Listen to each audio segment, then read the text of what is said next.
Ну вот я только что апгрейдил Вольда. Как апгрейдил?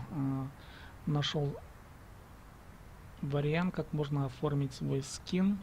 Научился это делать. Ну и, в общем-то, первое мое такое небольшое удовольствие в том, что Volvo можно оформить каким-то своим изображением. Но в данном случае у меня вот тут справа это музыкальный инструмент, хакасский музыкальный инструмент, хомус называется.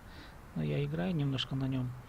Ну вот, решил этот скин прицепить к кабине того Volvo, который я апгрейдил. Ну и в данном случае еще прописал тут имена типа Тадер, типа Сибдей. Ну, осталось еще научиться менять номер машины. Я думаю, со временем научусь делать. Но самое главное, что я научился делать скин. Скин и выкладывать его, прилеплять к кабине машины. Ну, я надеюсь, что потом научусь делать скины и к фургонам, и к остальным частям машины, где вообще это только возможно.